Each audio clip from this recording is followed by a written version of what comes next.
Hey guys, John here. So I have a confession to make. So this Toyota Tundra right here was my pressed vehicle for the last week. It has made me realize how much I think I ruined my personal Toyota Tundra. And along with that too, I have also developed some things that I like about this truck and that I also dislike about this truck. Now we're pretty much gonna mix everything all together in this video, but starting off with the dislikes and likes of the powertrain. Now the powertrain of the Tundra, especially lately with the recalls, has come under fire. These things are throwing some main rod bearings and stuff due to debris. Now this is a machining issue, seems to be affecting a lot of earlier Tundra models, not many hybrids or Sequoias, just LX600s and also early model Tundras. There's been a recall of almost 100,000 of these trucks. However, the thing that I do like about this powertrain is just how well it drives. I loaded this Tundra up with a bunch of rocks in the back of it and stuff. I think 32 bags of rocks. It was squatting pretty good, but it drove pretty much unfazed. Drove it from Panama City Beach, where our Airbnb is at, all the way back to Destin. It's about a 45-minute drive. And there were zero hiccups with it at all, probably maxing out the payload. But the powertrain is awesome. This one particularly, I've been getting around 17. That's not the best for a hybrid system, but the hybrid on these trucks, it is more for performance versus MPG. It's not like a Prius, it's more of like just a performance of a truck to get you insane numbers out of this thing. I believe it's 583 foot-pounds of torque out of a twin turbo V6 engine. But unfortunately, these engines are having some issues and it is making the values of these trucks go down a little bit, and also people not really want to pick them up because they're worried about having that issue on their truck. So the Tundra looks really, really good. And this is where I ruined my vehicle. So the Tundra looks really good, but it looks even better if you lift it up and throw some bigger tires on it. Everyone that has been doing that with the Tundra, it is a night and day difference with the vehicle. But where I messed up on mine, guys, is I think I put too big of tires on it, because this vehicle in its completely stock, non-cool form, right, drives insanely well. Very quiet on the road, but the looks of it though, they are nice, but not incredible at the same time. The smoked mesquite color actually grew on me a lot. However, when it is mixed with all this chrome around the truck, I just personally don't care for, especially when you flank it with these nice black wheels. It would have looked awesome if all of this was a dark chrome like it is on the Platinum. That's the whole reason why I chose the Platinum over the 1794, was just because of all this chrome. Now Toyota has fixed this. They have fixed this with the 1794 limited edition, which it was only 1,500 of these trucks made, an insanely high quality interior with saddleback leather co, and also all of these bits have been either color matched or a dark chrome, and it looks really good. So the thing that I like about this truck is the looks of it, especially when you start to modify it, but also the drawbacks, particularly to the 1794, is just all the chrome, and that's just a personal opinion. Now another thing that I like is the aftermarket scene. So I mentioned that my truck was lifted up with some bigger tires, and the aftermarket scene for a Toyota product, it goes ham. It goes crazy. The aftermarket just takes these trucks to the next level pretty much day one, especially with the new Tacoma. And the reason that is good is because for some reason Toyota on their trucks did not put any tow hooks. Now I'm not sure why they didn't do this, but if you go over to yodaverse.com, guys, you guys can scroll down, see all the things that they have available for the Toyota Tundra, including some recovery hooks by Nytop. So if you guys are interested in those, I will leave the link and also my discount code for you guys to pick some up. I have them on my Tacoma and they work really well. I actually use them out in Moab, Utah. And two, they are a nice option to put onto the Tundra. But the aftermarket scene for both the inside and outside of the Toyota Tundra goes pretty wild. So let's go on into the inside to point out some things that I like and also don't like. So the thing I do like is the materials actually used on the Tundra. You could tell that this is a higher up trim due to all the leather, all the soft touch everywhere, leather trim here on the dash, the kind of fake wood grain, leather going around here on the dash, the bigger 14-inch screen, a digital rear view mirror, even the wood grain right here.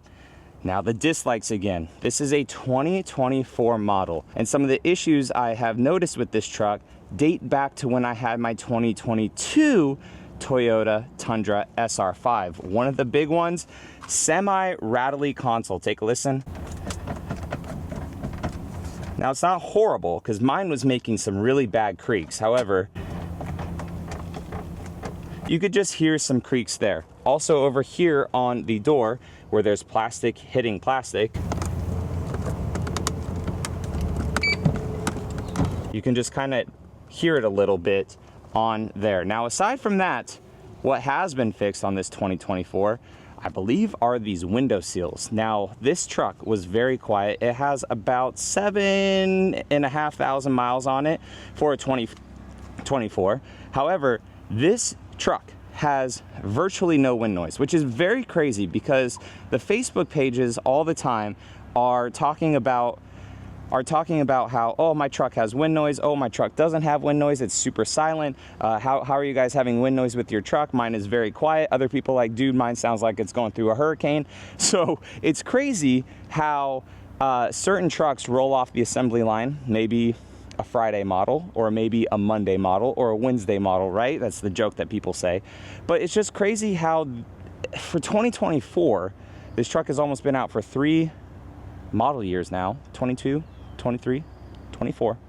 And some of these issues like still aren't addressed. At least this one, this particular model for the wind noise is very good. Now, I don't know if that has to do with this kind of, I want to be a diesel truck, but I'm not, vent right here, or not vent, but like fake thing right here for when, if you shut the door, if there's any sort, I have no idea, but if there's any sort of different wind profile going over this to not make it has as much noise as both my SR5 did and also my Platinum. And the Platinum is pretty much the same trim as this in terms of level of quality. So not sure why that is, but I did just notice a couple things on that interior with some things crackling. Aside from that, everything on the interior was really good. I really enjoy the layout of the Tundra interior. I'm super familiar with it.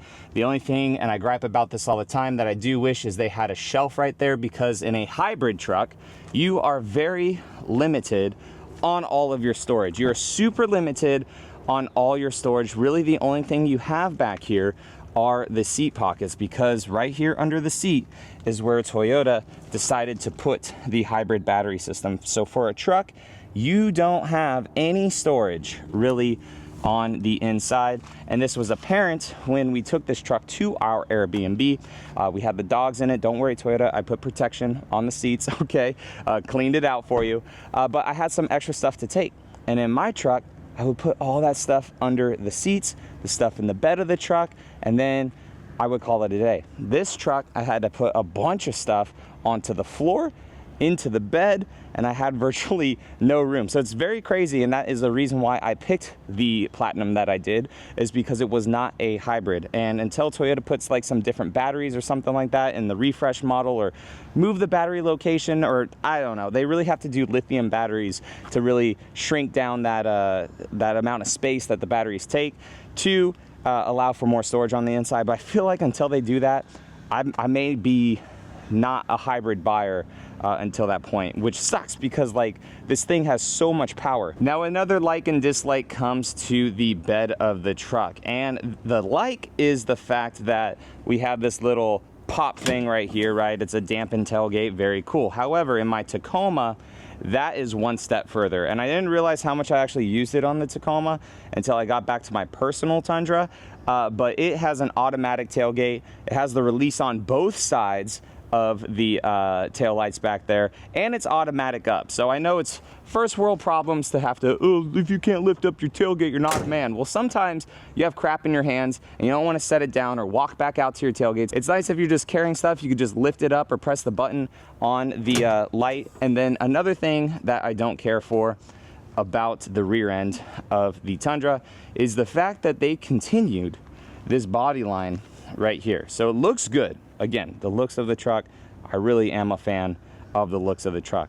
But they continued this body line right back here to give you literally no way to jump up into the truck unless you're tall and you can put your foot on the tailgate and climb in, or the tire. Now my Platinum Tundra, it fixes this because I have the automatic running boards, which by the way, those are a must. Like if you have a truck, those are a must-have option from Toyota because they are money, man. But this truck does not have the tailgate step or the little bumper step that my truck has, and it makes getting in and out of the tailgate, let's say to put rocks or something in it or utilize your truck as a truck, very difficult. But the thing that I do like about the back end is the composite bed. Now you do lose a little bit of space compared to the competition because when they use the like aluminum or rolled steel or whatever they use, they're able to make a little bit more of depth of a bed, but this one, it's not going to rust out in the future. It's very nice to just slide some things across. If you want to get it bedline, you could get it bedline. I like all the cleats that Toyota integrates into the bed rails and also the standard bed lighting in this. We have an inverter over here on this side. It's only 400 watts. I wish it was a little bit more. Like the Tacoma has a 2400 watt inverter, but aside from that, it's a nice functional bed and a super lightweight tailgate when you go to shut it on your own. So I feel like in some future refreshes of the Tundra, potentially coming in a year or two is what I'm hearing for the rumors, they will have a lot of those features that are on the Tacoma onto this new Tundra, which will be pretty nice. Another thing too that I like is all the tech in the truck. So we have a 14-inch screen right there, wireless Android Auto, wireless Apple CarPlay. We also have a digital dash right here. It's a 12.3-inch screen. Now I do wish that that dash was a little bit more customizable. Again, I keep alluding back to the Tacoma. In this video, but it is Toyota's other truck. And they just thought a lot more through. It's a very customizable dash that you can change your left side, your right side, the middle. You have 3 different pages. So like if you're towing with the truck, you have a constant like towing screen. If you're off-roading with the truck, you could have an off-roading screen, or if you're road tripping with the truck, you could have all your things like your trip and your MPG on that one screen too. Another thing with all this tech, guys, is the dual climate control system works good. The AC in this truck, it's fine. It's not like, holy crap, it's cold, but I have just been recording outside. It is 83 degrees right now in Florida, and I just turned the truck on and it's cooling it off really well. We do have heated and ventilated seats up here, like I said. My only thing is maybe I wish that this was a little bit easier to read during the day. Sometimes it's hard to see, like you see where it says sync right above, or auto, or mode. Sometimes like when you're driving the truck, it's kind of hard. Like, let me see if I can angle the camera. It's kind of hard to see what those say right there on top. However, everything else is laid out really, really well. I like that they integrated, you know, the multi-terrain select, the crawl control, your drive mode, your tow haul, all this into one little dial right here with the 4-wheel drive system over here to the left. So like if you want to change your drive modes, you could just change your drive modes here and you could see them change on the screen. And then with that too, it's the same like if you were to go into tow haul mode, you can change, you know, do you want tow or tow plus? And it's the same too when you turn on the multi-terrain select and the crawl control. Everything is just integrated into that dial, which is actually really rad. So with the powertrain too, it being a hybrid, I am at the mall, of course, with the Tundra, and you can see that the RPM gauge is on, but then it falls off. So the truck is in hybrid mode, just kind of cruising around the parking lot. And if we give it a little bit of gas, it wakes back up, turns back on the RPM gauge right there, and then that's how you realize that either your truck is in hybrid mode or it is in gas. So now we're in hybrid mode again. So with this being a hybrid as well, it is a twin turbo V6 instead of the V8, and the V8 was iconic with the Tundra. And one decision that Toyota decided to make that I don't really agree on is the fake engine noise. My thing is, if you're gonna lose the V8, just lose the V8. Don't try to hold on to it with this fake artificial sound. It doesn't sound the best when you really accelerate through everything. I would just rather hear turbos if I'm gonna have turbos instead.